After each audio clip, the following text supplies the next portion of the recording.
അടുത്ത കാലഘട്ടങ്ങളിലായി non vegetarian കഴിക്കുന്നത് എന്തോ വലിയ പാപമാണെന്നുള്ള ട്രെൻഡ് നമ്മുടെ നാട്ടിൽ കൂടി വരുന്നുണ്ട്. മേ ബി പുരാതന കാലങ്ങളിൽ നമ്മൾ നോൺ വെജിറ്റേറിയൻ കഴിച്ചിരുന്നില്ല എന്ന തെറ്റായ ധാരണ മൂലമാവാം. ഈ ഒരു തെറ്റിദ്ധാരണ തിരുത്താൻ വേണ്ടി ഞാൻ ഇന്ന് 1000 വർഷം മുമ്പുള്ള ചോള സാമ്രാജ്യത്തിന്റെ ഡയറ്റ് ആണ് നിങ്ങൾക്ക് പരിചയപ്പെടുത്താൻ പോകുന്നത്. മീൽ 1 എന്ന് പറയുന്നത് പഴങ്കഞ്ഞിയും തൈരും, അതിൽ മഞ്ഞപ്പൊടിയും ഉപ്പും മാത്രമേ ചേർക്കൂ. അതിന്റെ കൂടെ കടല വറുത്തതും കാണും. ഈ ഒരു മീൽ 1 പൊതുവെ ലൈറ്റ് ആയിട്ടാണ് അവർ കണക്കാക്കിയിരുന്നത്. കാരണം അതിനുശേഷം അവർക്ക് മാർച്ച് ഉണ്ടായിരിക്കുന്നതാണ്. മീൽ 2 എന്ന് പറയുന്നത് അവരുടെ പ്രധാനപ്പെട്ട ഹെവി ആയിട്ടുള്ളൊരു മീൽ തന്നെയാണ്. ഇതിൽ പ്രധാനമായിട്ടും റൈസോ അല്ലെങ്കിൽ മില്ലറ്റോ ആയിരിക്കും. അതിന്റെ കൂട്ടത്തിൽ സാമ്പാറോ ദാലോ കാണും. അതിന്റെ കൂട്ടത്തിൽ തന്നെ പ്രോട്ടീൻ സോഴ്സ് ആയിട്ട് ഒന്നുകിൽ ചിക്കനോ ഫിഷോ അല്ലെങ്കിൽ ഏതെങ്കിലും തരത്തിലുള്ള മീറ്റോ അവർ തീർച്ചയായിട്ടും ഉൾപ്പെടുത്തിയിരുന്നു. കൂടെ തൈരും ഉപയോഗിക്കാറുണ്ട്. രണ്ടാമത്തെ മീൽ എന്ന് പറയുന്നത് ഹെവി കാർബോഹൈഡ്രേറ്റ്സും ഹെവി പ്രോട്ടീനും ഉള്ള ഒരു ബാലൻസ്ഡ് മീലാണ്. മൂന്നാമത്തെ മീൽ എന്ന് പറയുന്നത് ലാസ്റ്റ് മീലാണ്. ഇത് പൊതുവെ അവർ ലൈറ്റ് മീലായിട്ടാണ് കണക്കാക്കുന്നത്. പ്രധാനമായിട്ടും മില്ലറ്റ് ബോൾസ് ആയിരിക്കും അവരുടെ ഭക്ഷണം. അതിന്റെ കൂട്ടത്തിൽ തന്നെ ലൈറ്റ് മീറ്റ് ഗ്രേവി കാണും.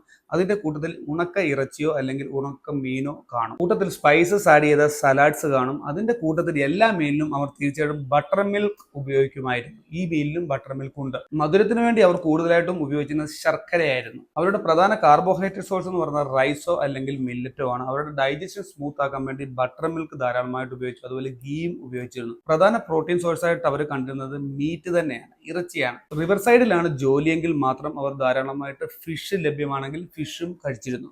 1000 വർഷം മുമ്പുള്ള ആളുകൾക്ക് വരെ സ്ട്രെങ്ത് വേണമെങ്കിൽ നമുക്ക് ധാരാളം മസിൽസ് വേണമെന്നും മസിൽസ് ബിൽഡ് ചെയ്യണമെങ്കിൽ പ്രോട്ടീൻ ധാരാളമായി കഴിക്കണമെന്നും ഏറ്റവും നല്ല പ്രോട്ടീൻ സോഴ്സ് നോൺ വെജിറ്റേറിയൻ ആണെന്നും അവർക്ക് അറിയാമായിരുന്നു. എനിക്ക് പറയാനുള്ളത് നോൺ വെജിറ്റേറിയൻ എന്ന് പറയുന്നത് ഒരു പാപമല്ല. It's a part of healthy life style.